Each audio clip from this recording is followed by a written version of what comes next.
The Raw on Netflix debut was insane. Big moments, big drama, big reactions, but not in the way you'd want it to, and a big main event. But was the show any good?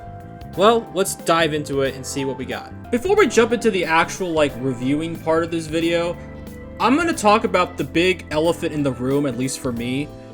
The insane amount of advertisements and celebrity appearances that happened during this show.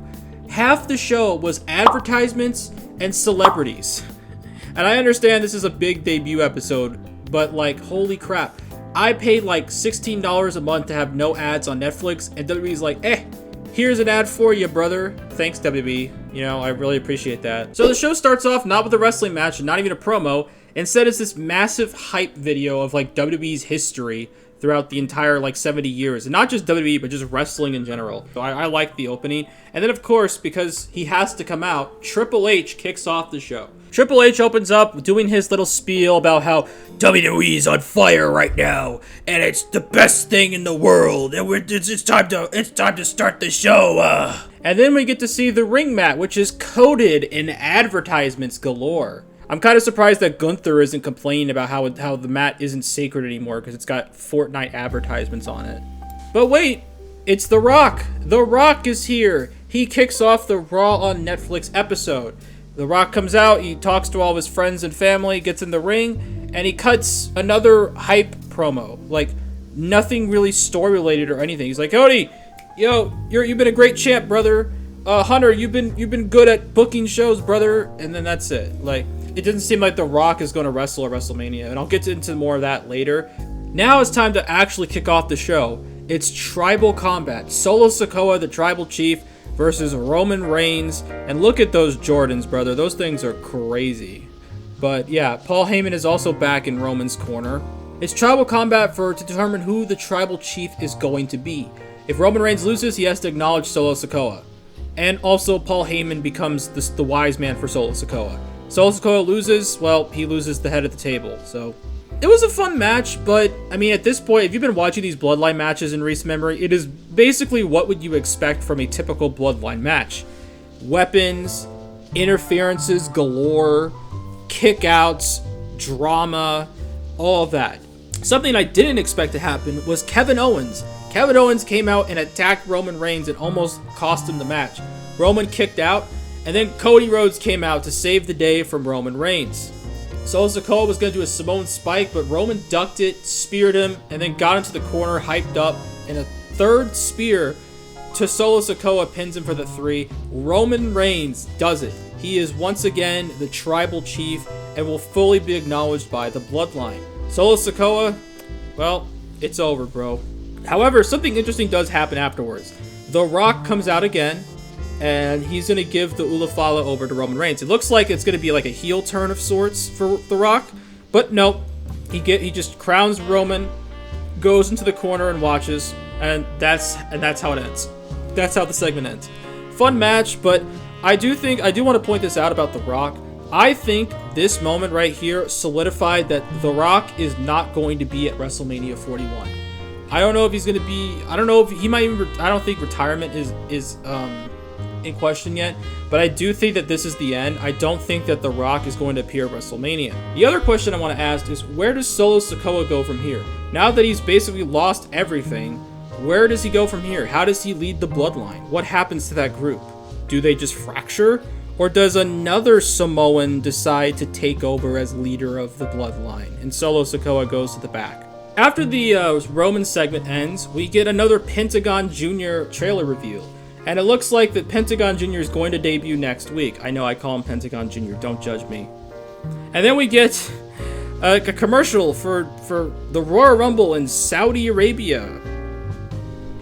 Yeah, let's go, yeah. And oh, look at that. There were buffering issues during the Saudi Arabia reveal. Who would have thought, right? Maybe this is intervention. While the buffering was going on, John Cena came out and did a promo about what he's going to do on his final tour. He talks about his past in LA being where the prototype was born and where he won his first WWE championship, which is true. He won it at WrestleMania 21 in LA. He also then talks about his losing streak. He has not won a match in over 2,000 days, which is crazy to think about, but when you see how he's been booked in the past few years, yeah. However, he also wants to win the 17th World Championship, and he needs a miracle in order to do it. So, John Cena is going to enter the Royal Rumble for the final time to try and win the Royal Rumble and go to WrestleMania to main event the show. Oh yeah, then we have a Logan Paul hype package, and Logan Paul is basically saying, hey guys, this ain't a side hustle anymore for me. I'm a full-timer now, dude. And I'm like, I don't know, man. I really don't trust whatever Logan Paul says, because Logan Paul is kind of like a...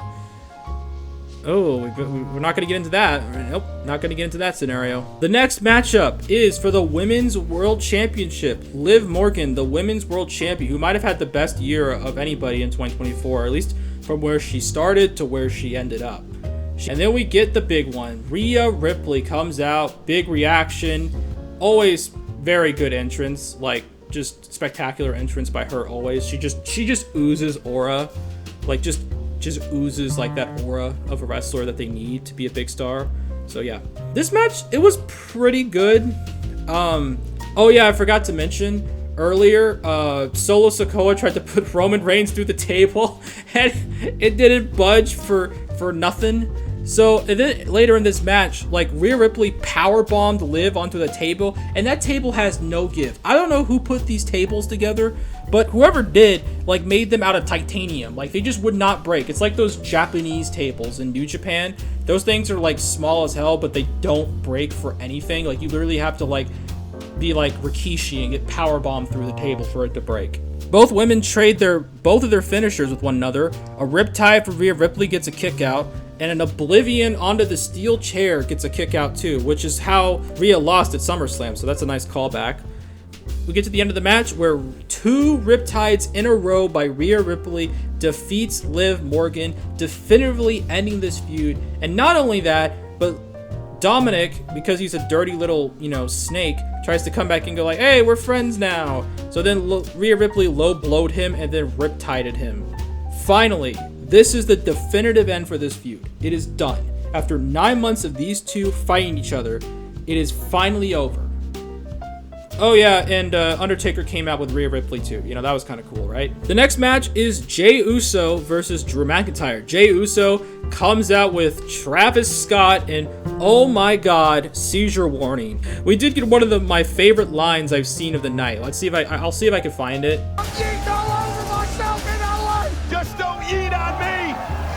I also want to point out that Jey Uso is still incredibly over, which is probably why he was put in this spot and not like Sami Zayn, because Jey Uso, like, dude, his entrance is like, he is mega over with the fans still.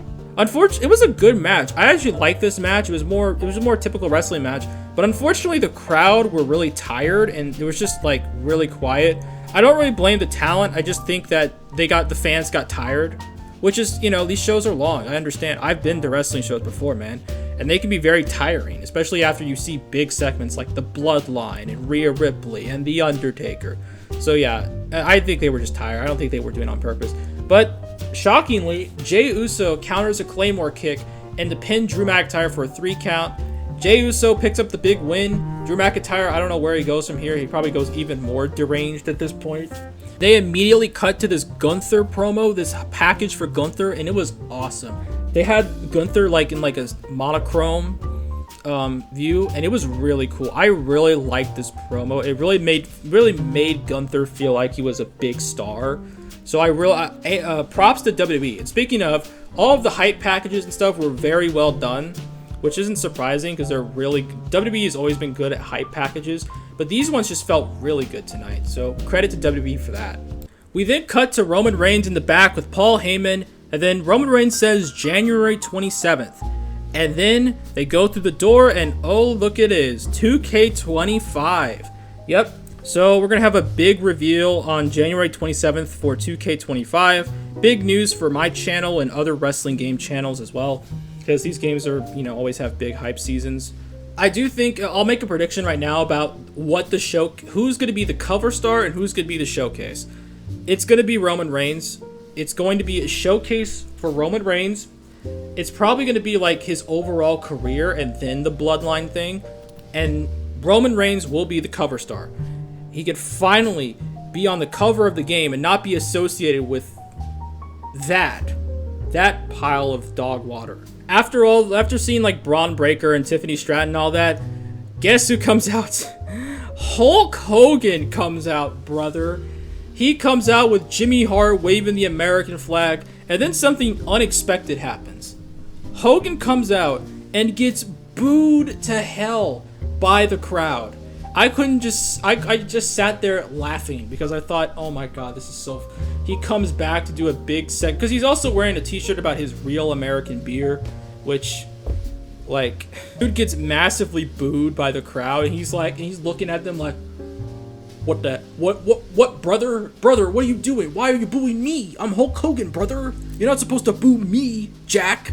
So yeah, Hogan got booed. He talked his spiel about his beer and whatnot, and then he tried to rip his shirt, but at this point, it's harder for him. And yeah, after that, he left. He got booed out of the building. I was laughing hysterically because I thought it was so funny. Seems like all of the issues that you caused are finally coming to bite you in the ass, huh? Main event time. Seth Rollins versus CM Punk. A feud that's years and years and years in the making. And overall, the match was pretty good. I mean, it's CM Punk versus Seth Rollins. The story was great to go into it, and I thought the match was serviceable. Like, it was a good match. Like, I'm not saying it's bad, but it's not like, you know, best match of the year or whatever. It's just a good main event wrestling match with a big story in it. You know, they even traded each other's finishers, GTS to CM Punk, and then curb stomp to Seth Rollins. The freaking table again.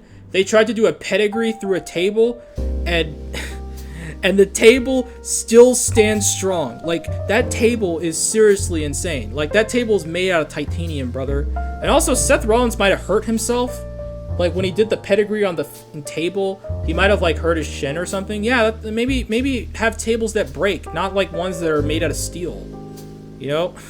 But yeah, the match ends. CM Punk hits one GTS, and then Seth Rollins just completely out, falls on top of Punk, and then another GTS, and CM Punk defeats Seth Rollins clean as a sheet in the main event. Punk wins, and then the show, like, basically immediately ends.